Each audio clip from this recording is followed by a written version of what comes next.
So, oftentimes, like I was saying, what they mean is that it's my tribe's turn, and they will come in and it will be, a cleansing of the corridors of the other tribe and filling up with this tribe. That's what we need to work our way out of, that primitive thinking that says, if we come from the same place, we are naturally competent.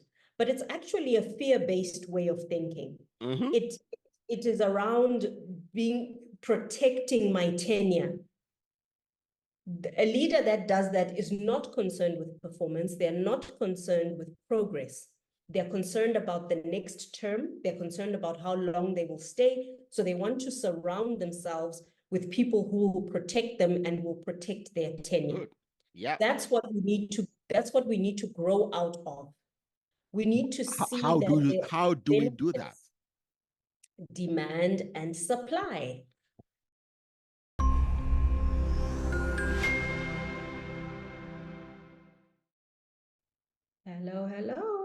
Hello. How are you? I'm good. How are you? I'm good. Good, Nice to see you again. Yes, likewise. Good. So our conversation. Yes. Yeah. See, like I said, last time I was happy talking to you, Unfortunately, we couldn't finish all the things I wanted to talk to you about. Okay. So let's start with a topic we started, but we didn't finish. Because I think that's one of for me now, I've learned a lot of things about the work of NGOs and all that. And they do good jobs, okay? But also here in the West, many of the policies that are creating havoc, I see they were pushed by certain NGOs under the radar where nobody sees it. They push it, get it into legislation, and it passes. It's when it passes that common people like us finally realize, what? So I'm now more interested in knowing, hey, what is going on in Africa? Because I've been coaching young people for the last 5 years in Africa. And when I started, the majority of them wanted to start an NGO.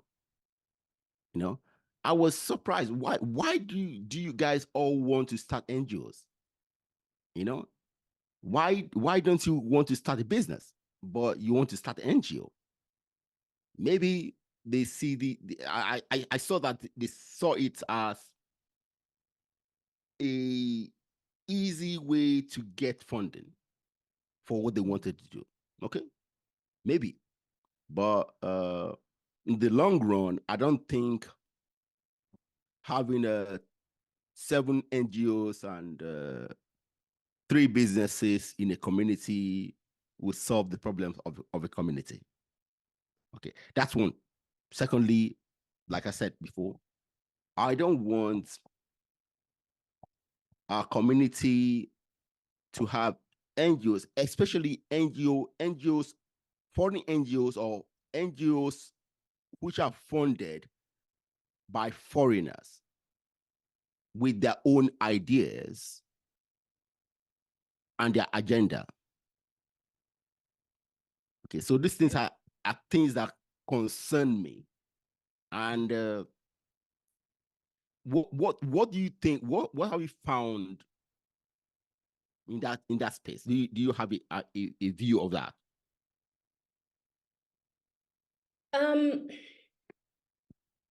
So And not to get really detailed in that, because that's not my space, but yes, I know.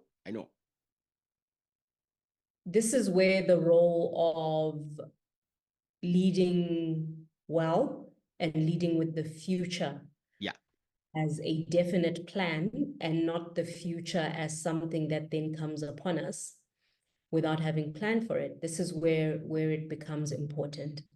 I think there was a point in time when the NGO activity on the continent must have reaped some benefits. I think holistically it's reaped some benefits, but honestly, marginal. Any critical review of that will tell you that the benefits are marginal in comparison to what we need.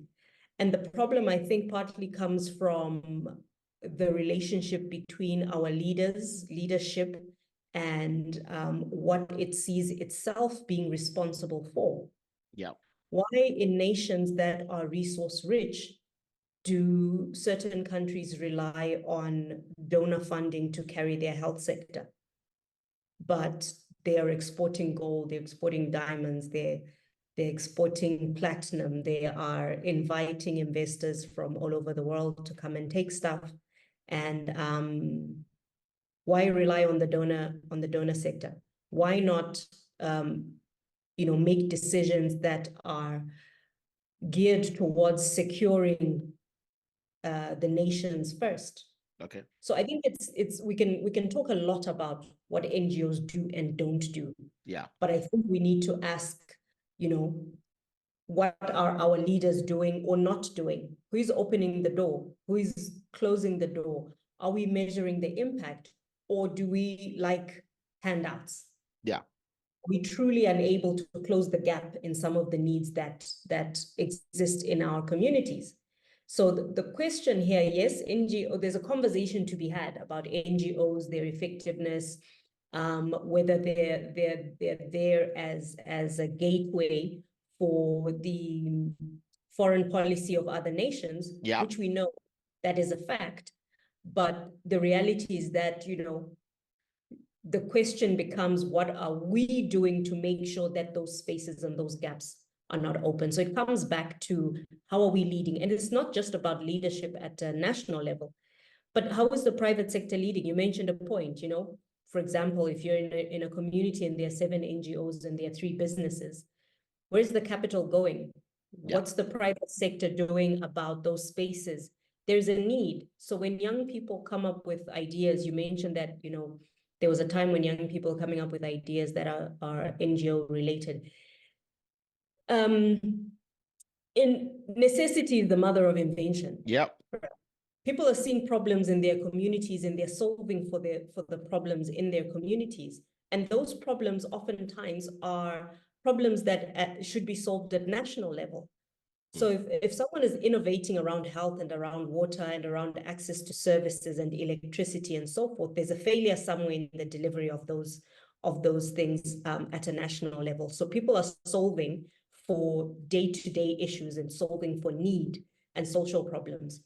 So my response to that is, let's look at why our leaders think that NGO help and handouts is the answer in the majority of cases, when it is possible for them to spend more in securing the basic needs that people have within their countries.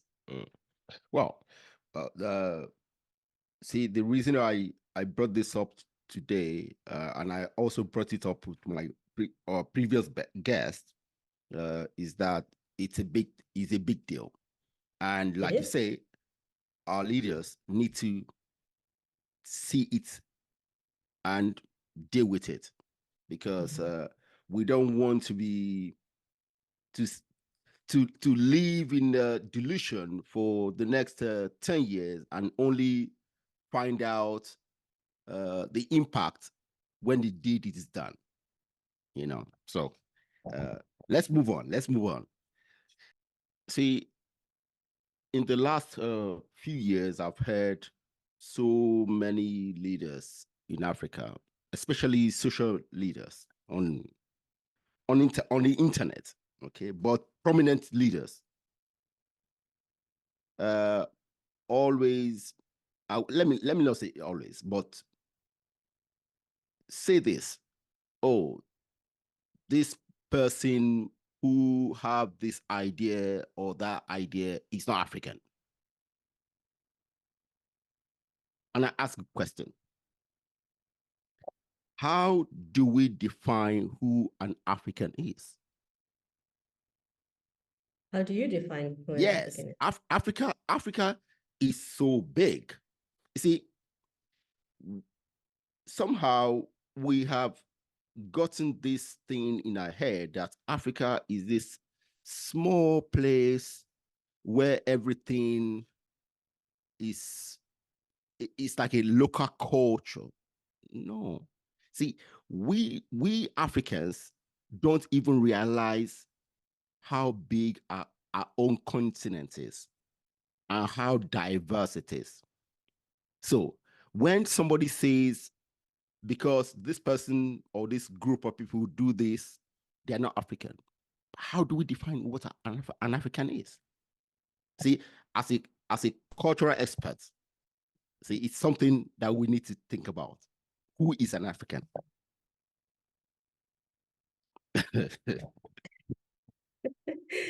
You've come at me with so many angles with that question. I have to comment though on the size of Africa. I think now it's widely possible to verify this. It's not yet widely known, but almost all the maps deliberately misrepresent the size of Africa as being either the same as or much smaller than other parts of the world. I think if you look now, you can find the proper representation of the size of the continent. So in terms of size, I think a lot of that was the only information we had access to was misrepresented size of the continent relative to other continents. Who is an African, you ask? Yes.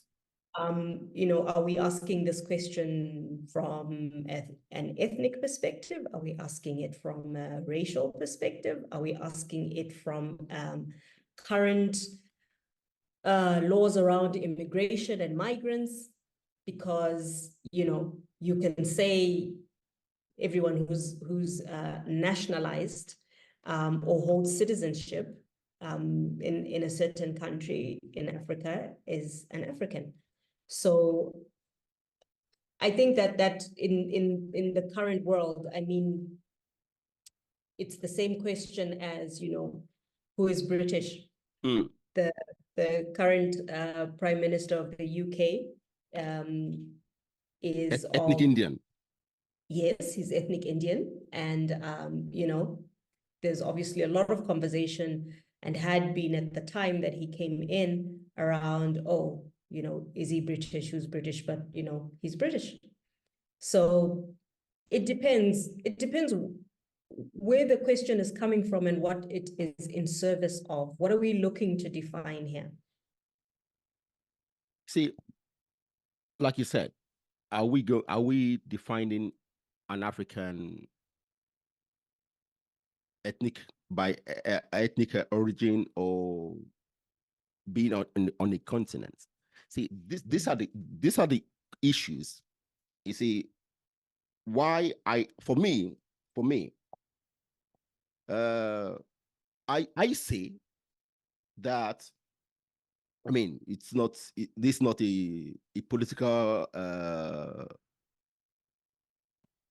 answer, but I say every human being is an African. Okay, because fortunately, our continent is the origin of a species.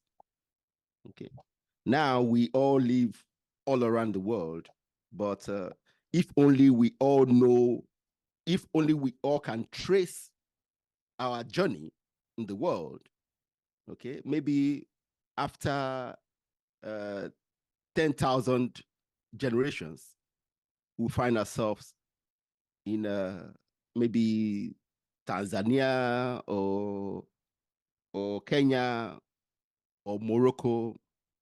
Mm-hmm. But see, for me, if in the current era, if your ancestry, your forefathers, your grandparents can be traced back to Africa, you are an African. If you came from China and you came to China and you went to a village in South Africa to do work and you integrate yourself with the people of the village and you do things like them and you look at China and say, I like it here. I want to stay here. Hey, for me, you're an African. Okay. And so your question is what? My question is this. See, my question is this, or my comment is this. Mm-hmm. Let us not demonize people who have a different culture or ideas different from us. Okay. Mm-hmm. Now, if the person's ideas seem crazy, all we can do is debate them. Debate them. Because, see, why I'm saying this is if we are actually, if we say we are looking for unity in Africa, see, Africa is so diverse. Over 3,000 ethnic groups, over 2,000 languages. We are very, very different people. So if we want to unite ourselves, then we need to eliminate this kind of things that say, oh, somebody who thinks differently is not. I think that's a world phenomenon, though. Yeah. I mean, we don't even have to go to the extent of people's nationality or ethnicity. We find that intolerance for difference, we find it everywhere. We find it in gender. We find it in race. We find it in teams within an organization. I mean, people will feel that because you're not a manager or because you're not a leader, then your ideas are less useful than my ideas because I'm your boss. So I think that's a human problem. But correct. totally, yeah, it's a human problem and not so much an ethnic problem. It's a tolerance problem. It's an issue to do with how people view themselves and how, or whether or not they feel that someone who's different from them is a threat. Yeah. Now, sure, yes, Africa is the cradle of mankind. Yes, okay, that's accept. That's fact. But I think to solve today's problems, we must locate that fact in the way the world is today. The moment you have borders and different governments and passports and citizenship and non-citizenship and other people are immigrants and other people are not immigrants and you have policies and so forth, you have to contextualize our views within that. Yeah. And so that's what I would say to that conversation around who is an African. But I think generally we know that when we are talking about Africa, and I emphasize this at the beginning of my book, where I say anything I say about Africans is not, it's not, I don't see Africa as a monolith. I know it's not a country, continent with different countries, but it's also a continent that collectively has been marginalized. Even though the problems are individual, there are a lot of them that are shared. And there is strength in unification of thought, of intent, of ideas. Okay. It does not necessarily have to translate to unification of countries and erasing of borders. Yeah. I think what's important is unification of intent and the view and the understanding that, we're better united, whether it's regionally, whether it's collaboratively, but more importantly, that unification is only possible if people are thinking in a generationally impactful way. Okay. If leaders in a business, so let's take the private sector, give the government a break for a minute. Not for long, just for a minute. Give governments a break for a minute. If we look at the private sector, the private sector has the capability. They obviously always have the intent to be profitable, right? But there is the possibility and the capability to be profitable and to move nations forward. You can be profitable and do good. One doesn't cancel out the other. It's not that in order to be profitable as a successful company, that you have to engage in practices that marginalize others. That's not the case. So the question is for everyone leading in a space that they are. If a leader in the private sector is thinking in a generationally impactful way, if they're thinking beyond themselves and their current role as the CEO of that entity, and they're leading that entity in a way that's future focused, they're going to make sure that that entity creates a lasting impact in the community and in the country that it is operating from. Yeah.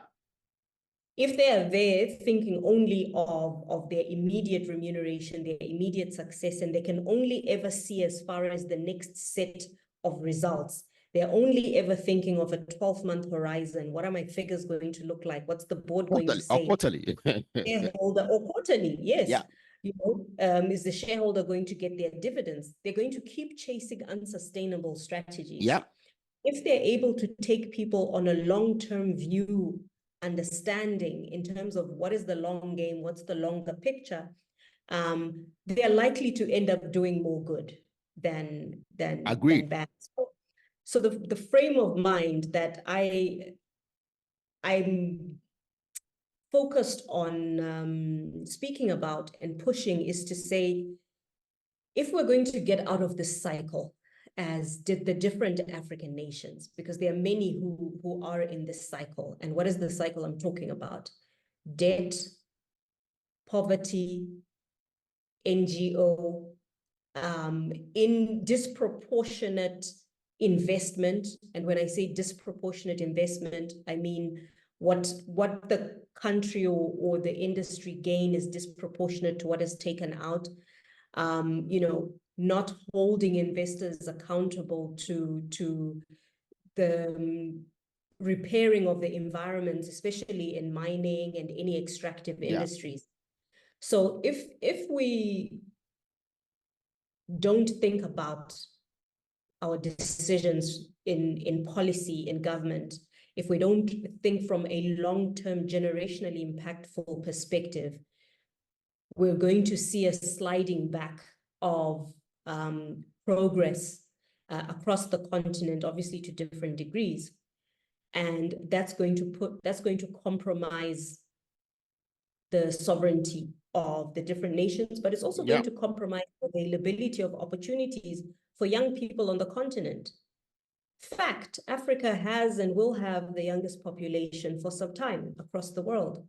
Fact, there is very low engagement of young people. I don't like to use the term employment only. I use the term engagement to include employment, because you can be gainfully engaged, but not necessarily be an employee. You could be an entrepreneur. You could be a social actor. So, it's a fact that there isn't enough economic engagement of young people to keep them on the continent. There's got to be something that drives someone to take the risk to get on a clearly unsafe boat to try and cross oceans in order to go to a place where they hope they're going to have a better quality of life. So when I talk generationally impactful decisions, leaders in public-private spaces need to be thinking about that as the scope of the future. Yeah. I touched on the issue of debt. Yeah. I mean, right now, so I want to focus on a few areas that, and keep speaking about across sectors, right? Yeah. Where leaders need to lean in and focus transformation on. So it's not a government issue, like I keep saying. It's also about the private sector, and primarily about the private sector. It's about social entrepreneurs. The question is, where is the capital going? Where is it being directed to? What are we, when we call for investment to come into Africa, are we being responsible with that call? Yes, investment is needed, but to come and invest in what? What? Yeah. Okay. If we talk about debt right now, China has become Africa's biggest bilateral lender. And bilateral debt is the debt between countries. Yeah. Right now, it's almost $3 billion. $3 billion of Africa's external debt is from bilateral lenders, it's from other countries. Only 3 billion? 3 billion United States dollars. Only? Private lenders is 24 billion of African external debt. So in total, there's a lot of debt, but the question is, or the issue rather, not the question. The issue is that even before the pandemic, more than 30 African countries were spending more to service debt than on healthcare. Yeah.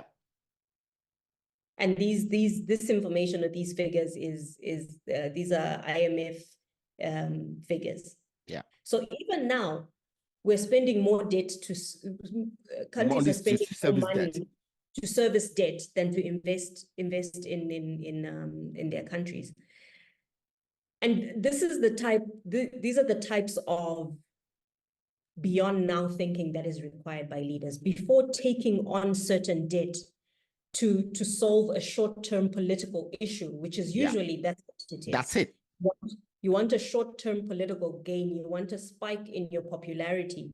So you go and you sign away the future so that right now you can, have a rally and celebrate that such and such has been delivered and this is where we are.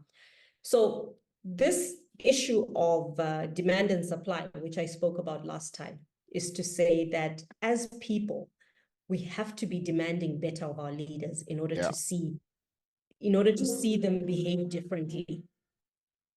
We have to demand different things from them if we want to see different behavior. And the issue of debt is one that will crush us, and it's a form of control if we're not careful. So for me, a lot of this is, we may do a lot of criticism of what is happening on the continent, in different parts of the continent, located in the present. Yeah. But we are doing very little of questioning its long-term impact. Good. Now let me ask this. I personally believe that many things our governments are doing should be done in the private sector. Okay, I've always had this opinion. My father worked for NMPC way back. Okay, he's retired several years, decades ago. But I and my father were always debating this. Okay, he never worked in a private sector. I never worked in the public sector. So we have different views about how things work. I tell him, all the money you spend in your department, okay, was given to you. the money, most of the money I spend in my department, we earned. Okay, so these are very different way we see things. And I told him, for example, that a country like Nigeria, the government should not run the refineries. the refineries should be run by private sector. Unfortunately, we have 3 refineries in that country. For the last 20 years, more than 20 years, they have not worked. But the government continue putting more and more money to refurbish them. We have a steel company which was established when I was a little child. I mean, a little child. I was 5 when it was established 46 years ago. It has swallowed billions and billions and billions of the country's money. To today, I tell you, there have not been 1 pound of steel produced in that company. Now, tell me, if the refineries has been private, if the steel company has been private, would they have worked? Would any entrepreneur or a group of an entrepreneur invest billions and billions and billions of dollars in a venture that doesn't work? No. See, we say, like you ask, where are we driving the investments? There are so many ways, there are so many areas where we need the investment. Now, our governments borrow money for short-term wins, for political wins. For me, I think we need to change our investment strategy, and it should be debt. It should be equity rather than debt. Okay, we should not see. I don't know how we do it, because politicians are more powerful than us. They don't care about what we think. Okay, they would still borrow money for their immediate wins, but we need equity. We need partners who bring their expertise, bring their machinery, and invest in so many sectors in our economy. I mean, that's my view. Okay. You know. That's not without its problems. Yeah, of course. And this is not to say that, you know, governments shouldn't run certain things. I think the very idea of governance is to protect vulnerable people. And there have to be structures of providing bare minimum services. Yes, minimum. To a country. But it all goes back again to, you know, I think what's more important is for countries to think more strategically. You know, who are we as a country? What is our value proposition to the world? What are we going to offer to the rest of the world? What are we trying to gain for our entities, and how are we going to position ourselves? That type of thinking is not bound only to the private sector. It should be at a national proposition level to say, you know, what is it that we are trying to achieve? This is what makes the countries that do work in terms of their governance and what they're able to provide for their citizens and opportunities and keep their industries going. That's the basis that they come from.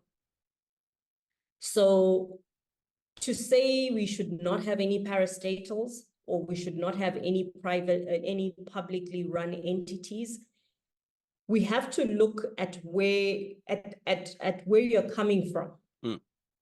If you're coming from a low base, and you know, you're coming from a base where you don't have the funds, you don't have the infrastructure. Firstly, you don't have the infrastructure.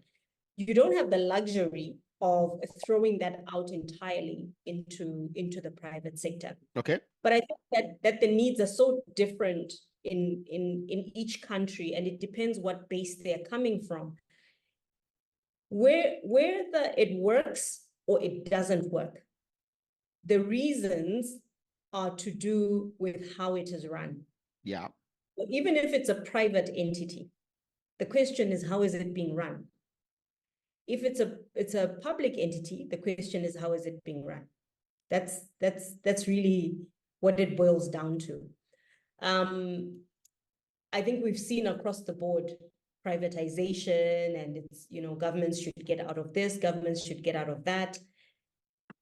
That's an important question, but it doesn't protect the country and doesn't set up the country for success necessarily.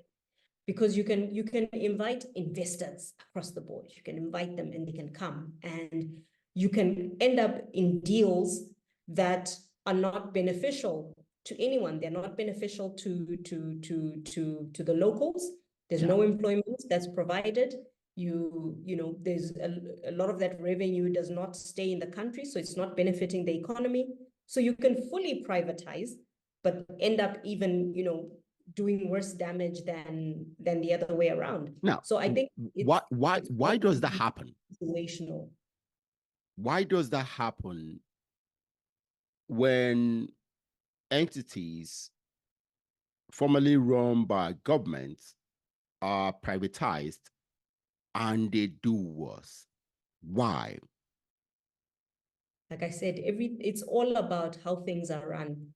If they do great, it's because they're being run well. It's about the policy environment that they're existing in. It's about the decisions that both public and private actors are making and how well they are working together. In places where it works, there are strong relationships between public and private. Everyone is driving towards a general same direction. But if we're doing stomach politics, as certain African countries tend to do, and we're after the growth and the success of only our tribe and our lineage, and in some instances only our family and our children, then of course that goes without saying in terms of just how unnecessary that is. This discussion is deeper than what we're talking about. Okay.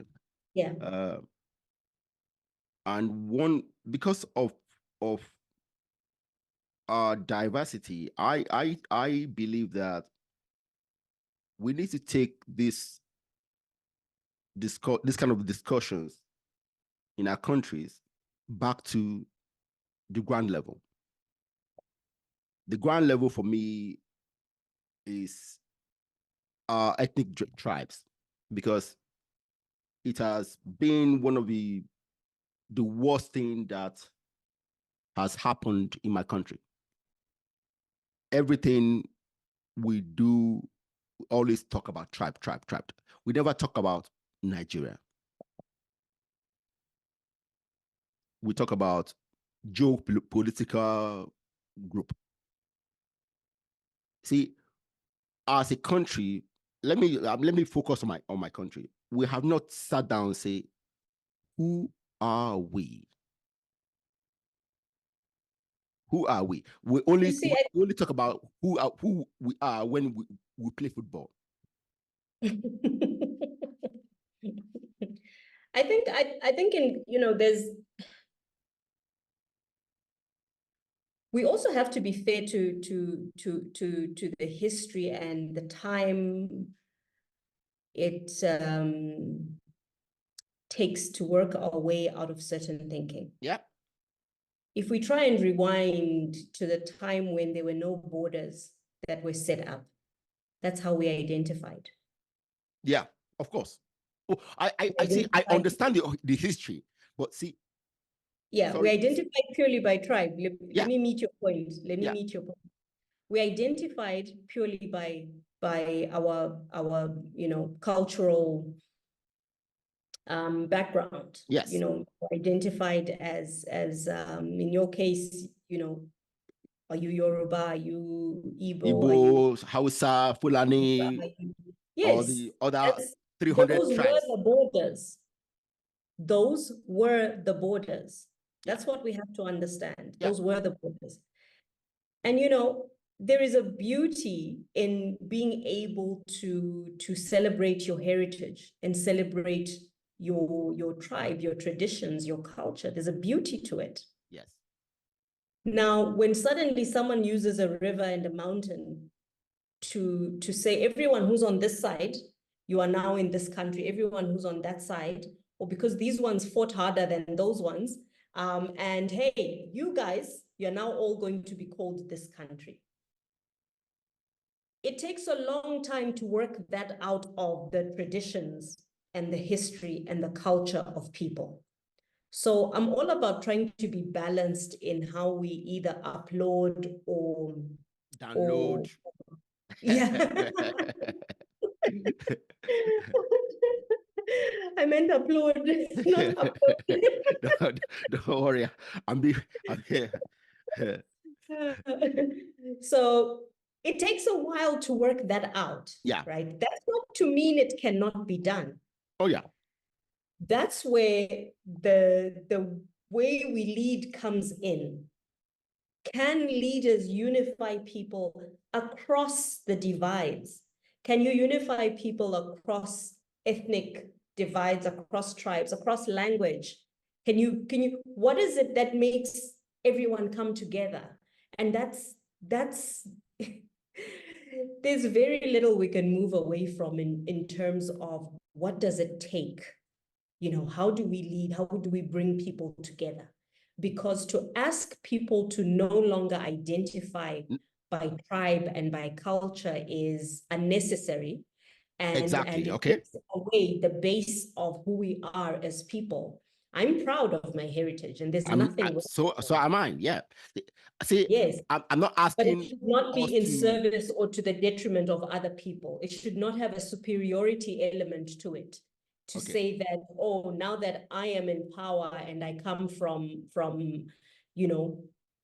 I come from the elephant totem, then everybody, as long as you are not of my tribe and don't have the same totem as me, you will not see the inside of government, or you will not see you'll not see any opportunities.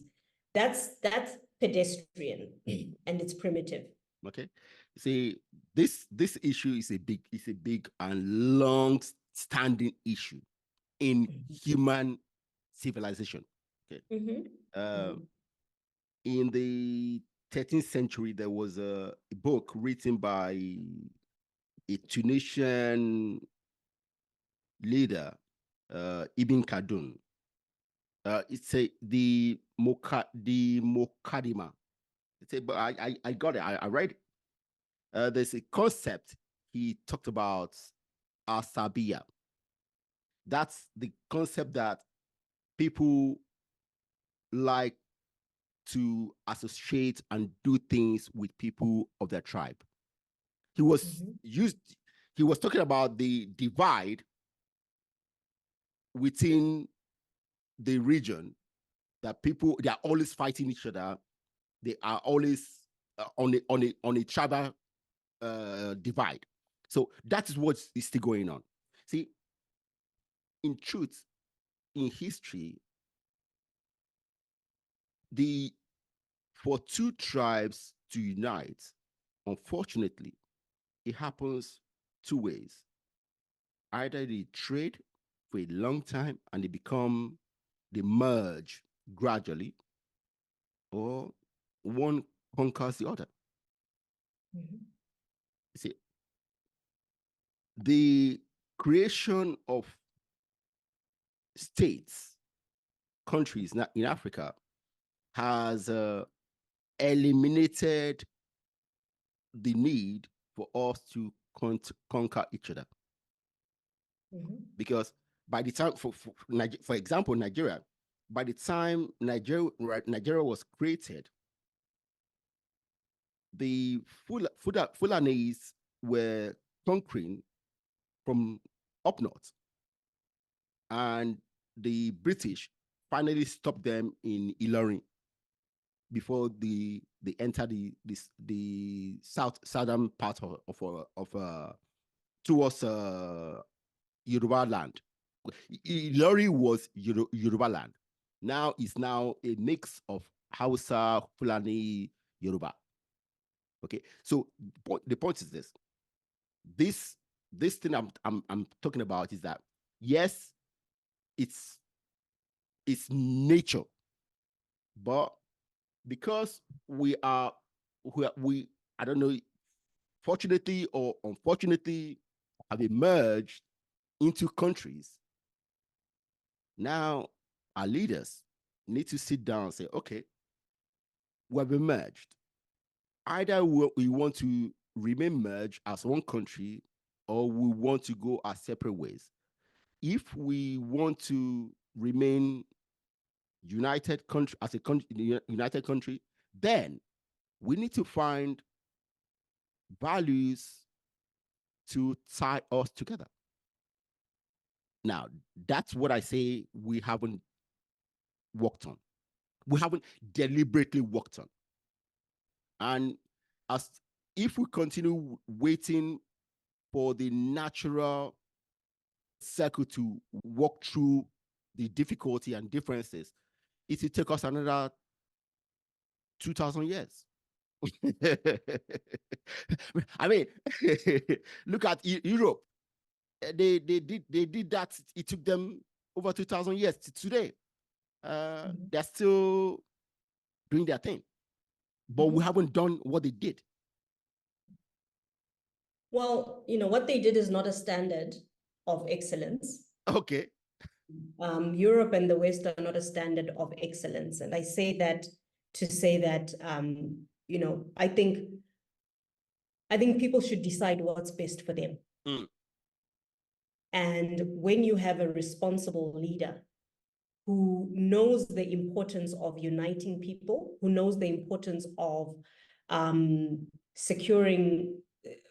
providing security for vulnerable groups and creating an environment where people can,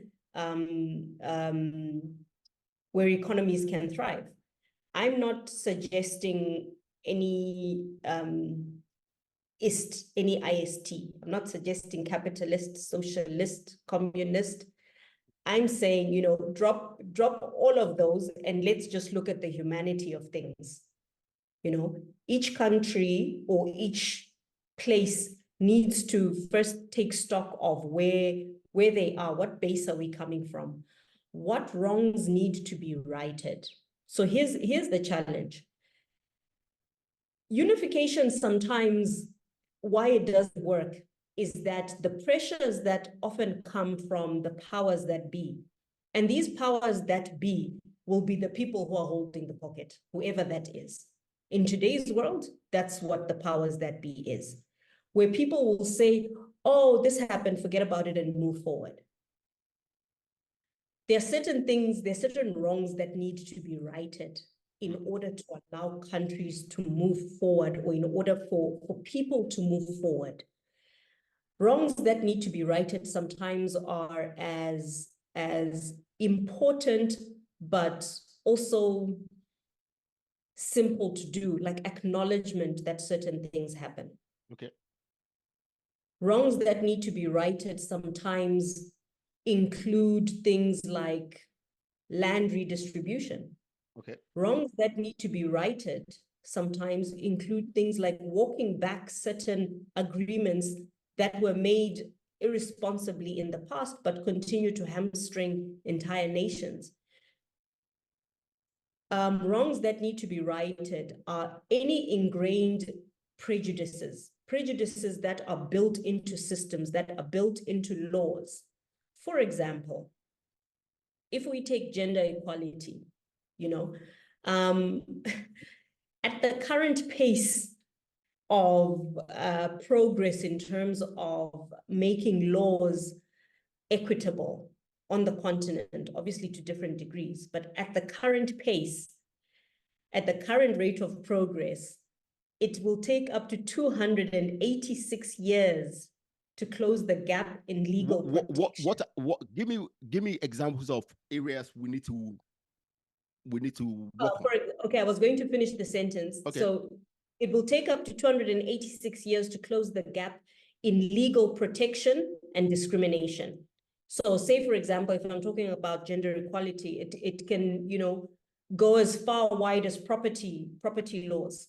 It can go as far as laws around whether or not women can work, or it can even go to things that are not laws but have become such strong practices, such as the income gap between men and women for the same work, and the classification of certain things that women do as not being work, when in actual fact they are work.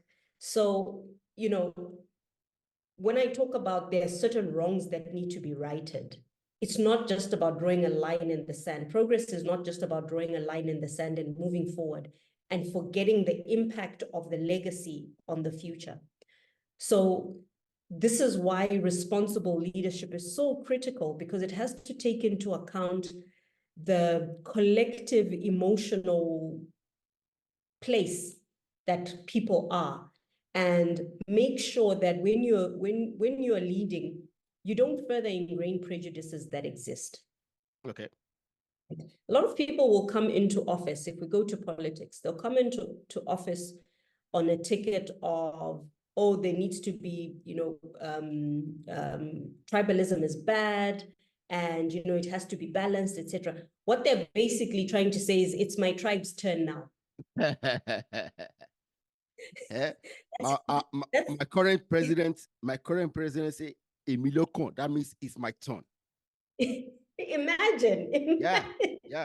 That was his only, what's it called? It's rally cry, Emilio Con. So it's he didn't tell us anything he was going to do. Not that I'm competent, not that I, this is what I will fix. No. It's my turn. Well, his turn is there.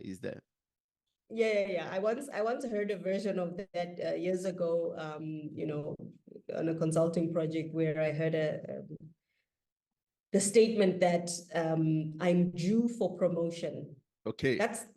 That's the same mentality. I'm now due. I'm due. Yeah. It's now time. It's my time. You have worked the time, so it's now to move you. Okay. Yes. Okay. Yes. So, oftentimes, like I was saying, what they mean is that it's my tribe's turn, and they will come in, and it will be, a cleansing of the corridors of the other tribe and filling up with this tribe. That's what we need to work our way out of, that primitive thinking that says, if we come from the same place, we're naturally competent. But it's actually a fear-based way of thinking. It is around protecting my tenure. A leader that does that is not concerned with performance. They're not concerned with progress.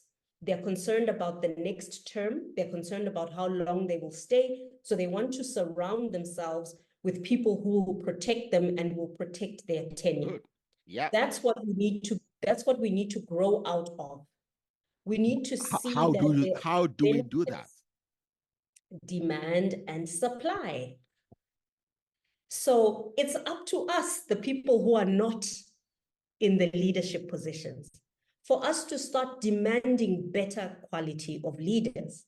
We have to demand more. We have to hold leaders accountable. That will now change who is even attracted to leadership positions. Right now, we get who we get because the people who are willing to take on the risk and play the game has become so filthy that, to be fair, any self-respecting intellectual mostly will not want to get involved in the game of politics, because they don't want to play that game, because the waters have been muddied so much, and they say, no, that's not how I play. I can't survive. I can't go in there. I can't do the things that need to be done in order for me to survive that political game. So there are many people who should be in politics, who are not in politics because it's just so filthy. By the mere fact, it's like a self-elimination of some kind. By the mere fact that they should lead, you know, the doors are closed to them. But the change will come when we tolerate less. We can't expect the people who need to change to be the ones who are going to wake up and have an aha moment and say, yes, now I'm suddenly going to change and I'm going to, start doing the right thing. The people who are owed accountability are the ones who need to demand it. Yeah. See, I agree with you. I agree with you. See, but I see this. In my country, anyone younger than 40, anyone younger than 40 years old has not seen Nigeria work. Mm-hmm. And that can be said of a lot of countries. Okay. So the point is this: they don't know what a good country, a good leadership, what is. You tell me, what is it? What is it? What's a working country? And tell me one. No, I can only see this. Okay, now, right now, my friend who lives in Egypt, he was around last weekend. He says Egypt is doing a lot better. I don't know. Okay, now what we see, we look at Rwanda, blah blah blah.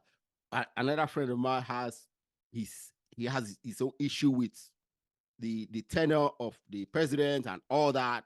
Okay, so maybe what we all see is Rwanda. See, but Rwanda is one tiny place in the middle of East Africa. The big countries we have in our continent, Nigeria, Egypt, Ethiopia, South Africa, Algeria, are not working. In the world, let's go worldwide. Who's working? Okay. I made a video about Singapore. My video and my personal channel. Singapore, at least it was, although it's having a few problems. Okay. The Nordic countries are working. Okay. In the Middle East, the Emirates is working. Saudi Arabia itself is working. Okay. America. What is working? What is the definition of working? Okay. Now, see, this is the difficulty. See, I say it's working because of what we see, the infrastructure, this shining thing that people can go to the country, have holidays, but they because they are liquid. Their countries are liquid, and they can spend a large amount of money building infrastructure, paying the citizens. But the question I ask is this: how many of their citizens are gainfully employed? Or engaged. Engaged to sustain all. See, because the majority of the people who have helped them build all the infrastructure are foreigners. Okay, so do they intend to continue having this large amount of foreigners to help them maintain all the things they built? Okay, I've heard some things from people who live there. Okay, some good, some bad. But see, so the point is this. In fact, we need to sit down and say, what is the criteria for a working country? Okay. Now, you ask me that question now, I'm struggling to yeah. Because I look at this and they are different. So there's no one criteria, list of criteria to say this is what a country that is working is. Now, UK, I live here. I wouldn't say UK is working very well. I wouldn't say that. In fact, that's why I asked the question, to say there isn't a single definition of yes. what is a working country. Yes. And I think the world over, we may be even hard-pressed to find 10 working countries, depending on what lines you are looking at.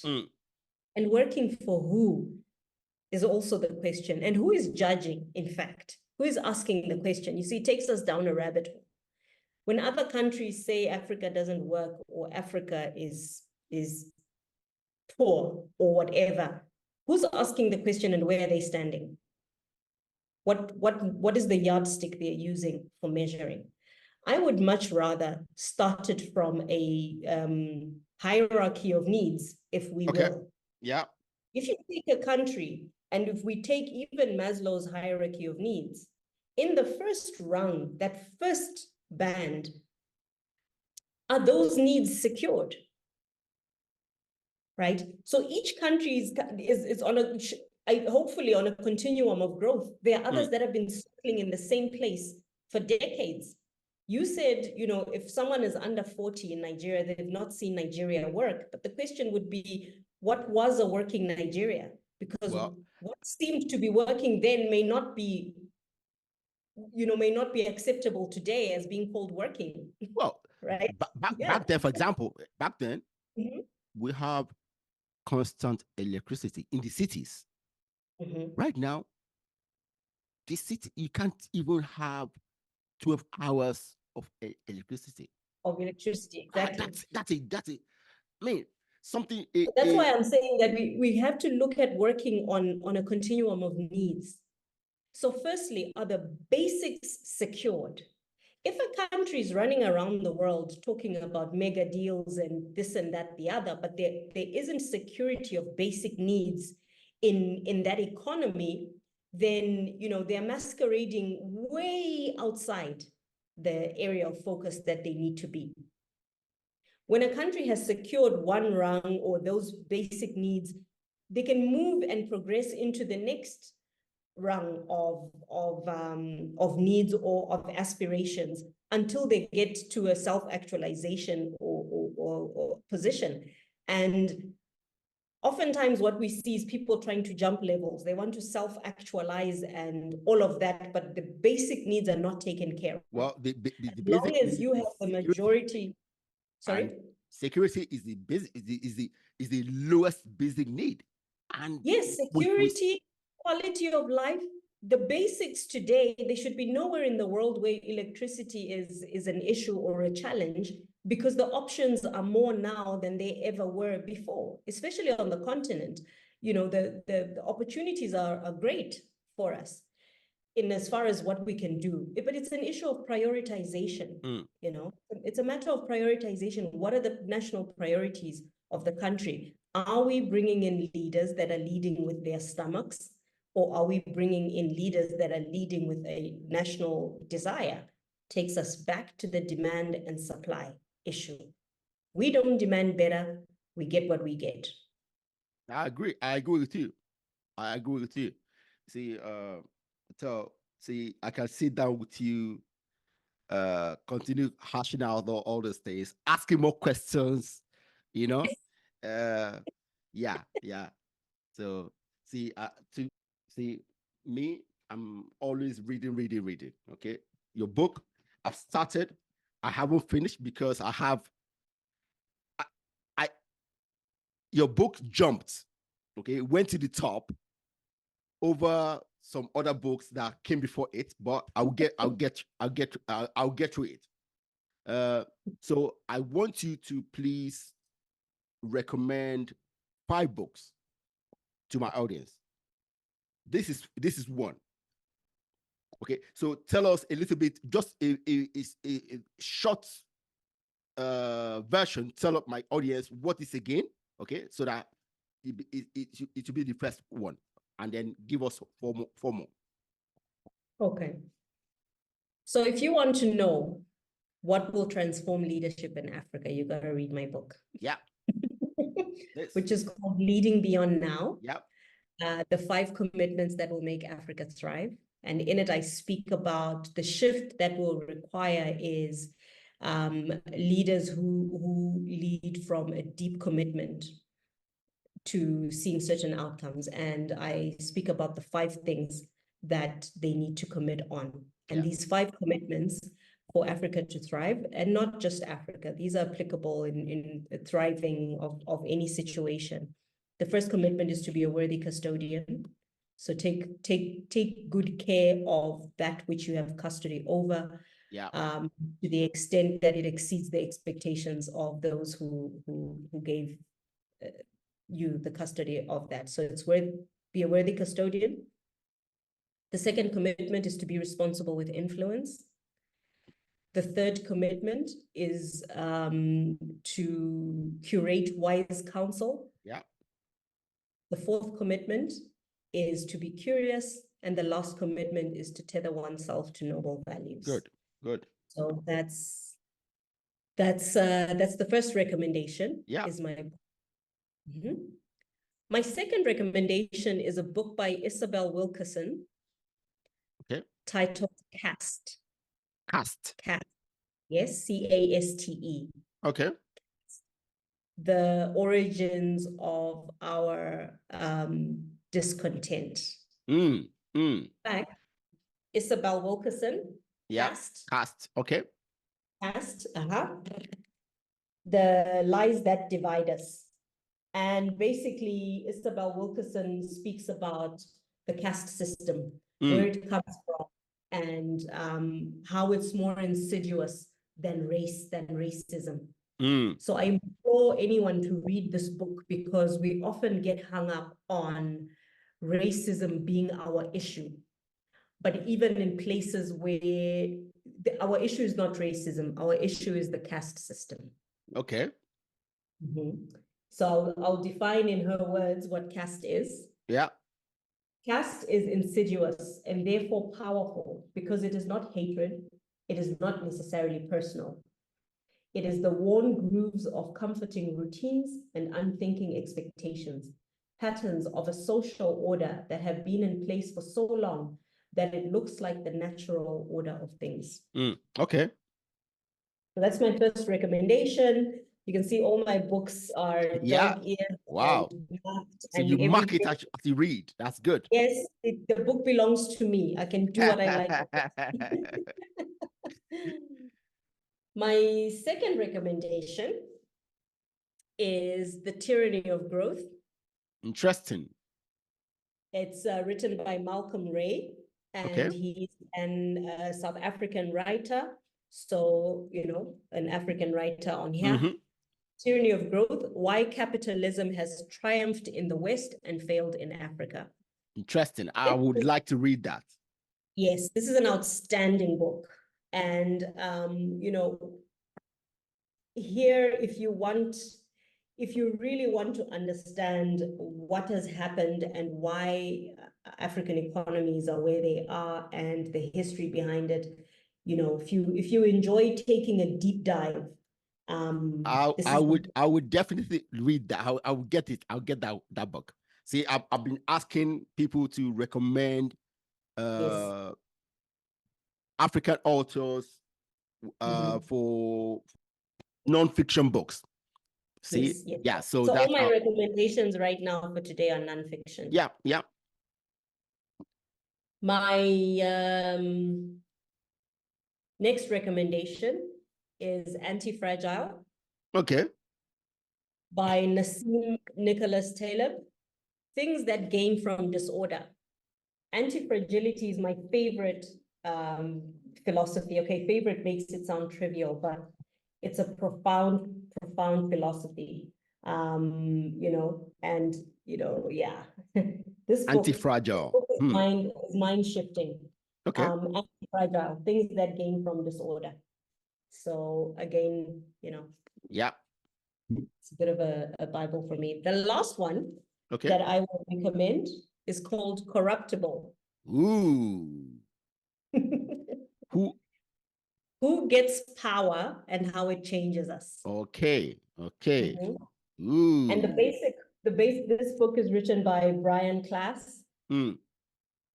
And the basic question that the book is written on is, does power corrupt, or are more corrupt people drawn to power? Interesting. Very interesting Ooh. read.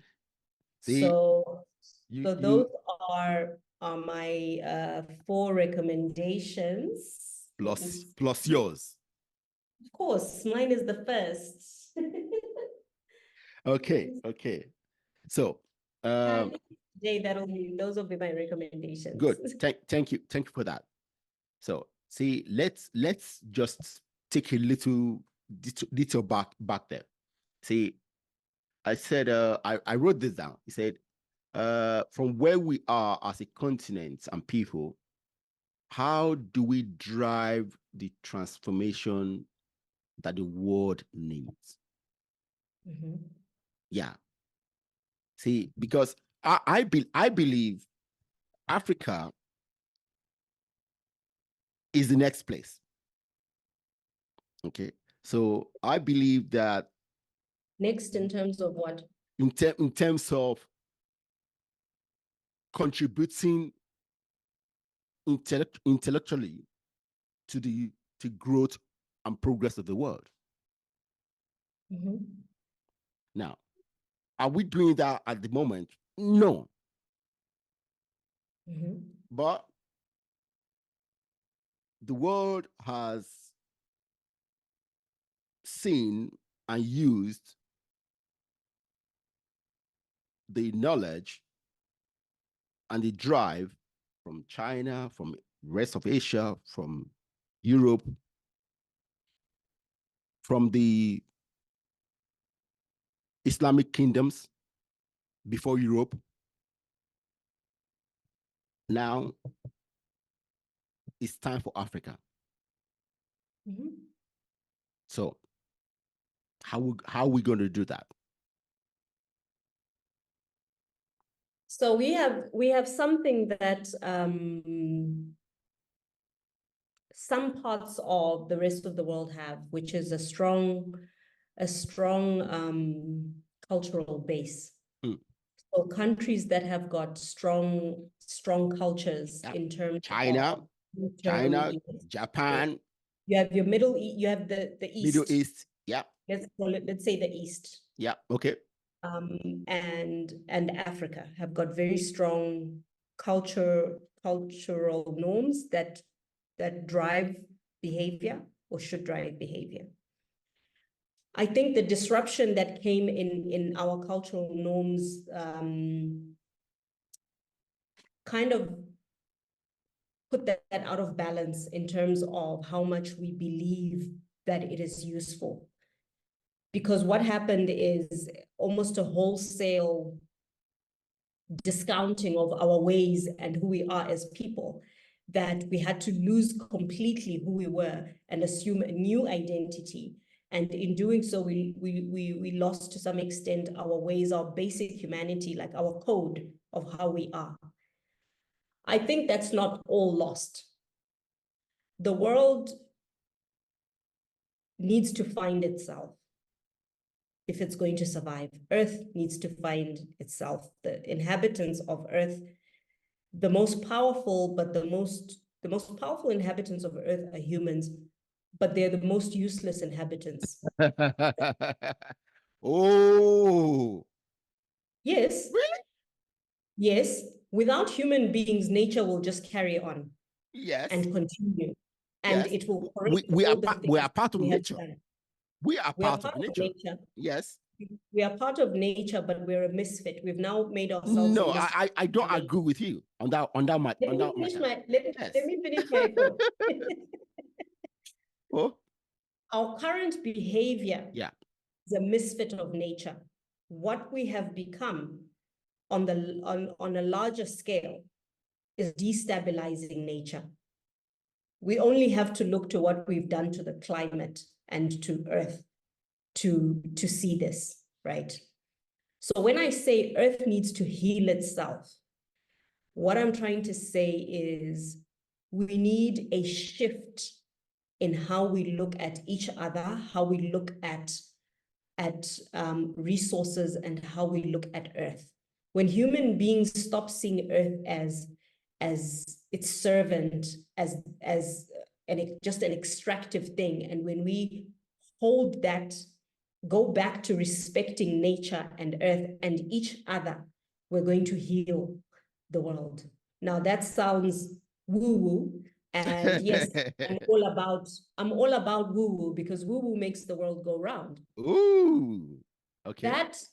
That reverence, in the last commitment, I speak about tethering ourselves to noble values. Yeah. And the opening quote that I have there is, "Without values, nothing is sacred." Oh yeah, I agree. Absolutely. And our loss of sacred things in how we are as human beings, the doing away with the sanctity of human life, for instance, is part of what is wrong with the way we are as human beings now. And I just say collectively as a whole, I'm not saying that there are no good people, but we seem to be, the imbalance right now is that a lot of the good people don't have power, and a lot of the people with power are not doing good. So when we've lost a certain sanctity for nature and for life, Africa has direct access to rekindling that essence of reverence that all our tribes have, hold in different places, different things. In the south of Africa, it's similar. It's either Ubuntu. In Shona, it's Hunu, which means the same thing, which is basically the reverence of humanity. I am because you are, and there are things that are, at a base. I don't believe that there's any culture across the continent that doesn't have some element of that. If we go back to that, to understand that we are because of each other, and we start to revere human life, and we go back to revering nature, we're on the right track. There's a lot of people who see that as being backward, but Africans were already forward with that.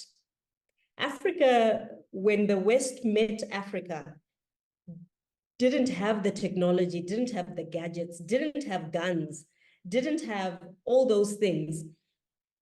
But we were so forward already in terms of how we treated each other and how we respected humanity. Let me give you an example. In my culture, we have totems, right? You have a totem for where it's not, a totem is not just about a tribe. Within a tribe, there are people with different totems. So you identify as almost like a clan or whatever. And I started to read up about, well, what was the use and the purpose of having totems? So my totem is elephant. Behind me, you'll see lots of elephants. I love elephants. And it served multiple purposes. It served the purpose of an identifier. So in the absence of last names and passports and ID numbers, to some extent, it was an identifier. It also served to speak to certain characteristics that people have. And what you would find is that people of a certain totem have got similar characteristics. And I found that to be true in my country. But it also served a conservation purpose. Yeah. You can't eat your totem. You can't kill your totem. Your totem is sacred. So if we are of the leopard tribe, we're not going to hunt leopards. And therefore, we are to some extent protecting leopard conservation. So when we talk about, oh, Africa was primitive, oh, the dark continent, the whatever, I think if we strip away and we look at how the evolution of human mind and the sanctity of life needs to be, we were always forward on that. And we need to go back to that reverence, to that respect, so that we don't kill people at a basic level, okay? We don't, we didn't invent a gun because it wasn't necessary. Well, right? see, first, I understand what you're saying, and the same in my tribe. Okay, we do all that, and I would say basically the whole world do the same. There's this, the whole world does a style of it, the same thing. See, because maybe that started before our brothers and sisters left Africa, so they carry they carried it along. See, it's about we believing that there is something bigger than us. Okay, so yeah, so those things are human characteristics. Okay. Yes. Now, yes, there are things that we have done in recent centuries that have made life difficult for us. Okay. But even that, everything we do is part of nature. Everything. Okay. Now, we make mistakes, we discover it, and we correct. Everything we do is part of nature because we didn't get it from anywhere else. So that's why I said I disagree when I said that. Okay, so you understand. So I see this is part of the kind of discussion we need to have more and more and more, because you say you may sound woo woo. Yes, me too. I sound woo. Okay, I do some woo woo things. So you're not alone. Google's good. Google's great. so let me ask you my final question. Two questions in one. What is your recommendation to especially young Africans? Say we have mostly young people in Africa. What is your recommendation for them to contribute to their community? Okay, that's one. And two, what's your vision for Africa in the next 20, 30 years' time? Oh, it's a lot. For young people, for all people, I won't, say young or otherwise. I know you asked about young people. Yeah. But what's important is for all people to get involved. We are in a time and a place where we cannot afford to stand on the sidelines and say, I don't get involved in this conversation. I'm just going to focus on myself. If you get involved in leadership, right? Wherever you are, it could be community leadership, it could be your organization, it could be somewhere, but get involved. If you're interested in seeing a different way in which things can be done, get involved. We spend so much time talking about the things that are wrong, but we are not exercising our power where we are. If you're a journalist, you have power. If you have, I speak about being responsible with influence as the second commitment.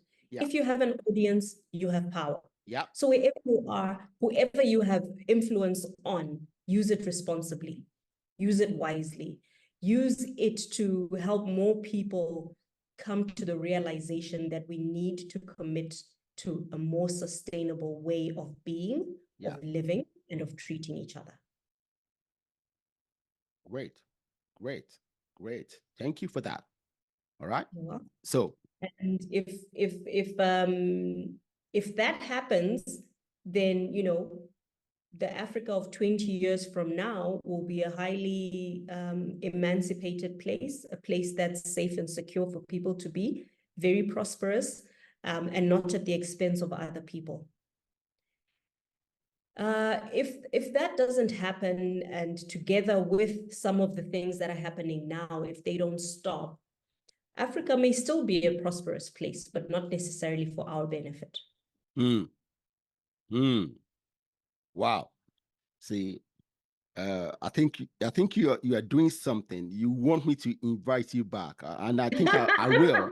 because that statement is something deeper than well, see, there's so many layers. There's so many layers. So many layers. See, this kind of conversations we need to continue. We can't stop. Okay, if we actually well, then want, we'll just schedule one podcast chat a month. Exactly. For the rest of our lives. Exactly. So thank you very, very much for being You're here welcome. today. Thanks for inviting me back on. All right. Fun discussion as always. But we have to keep doing this as Africans. Yes. We have to keep talking need to. and then acting. There are people who are really great at just talking, but we have to act. And act with what you have, act with your talent, act with your skill, act with the platform that you've been given. There's no one who is with power. Wow. Ethel, thank you very much. Thank you. Bye. Cheers. Yeah. Bye-bye.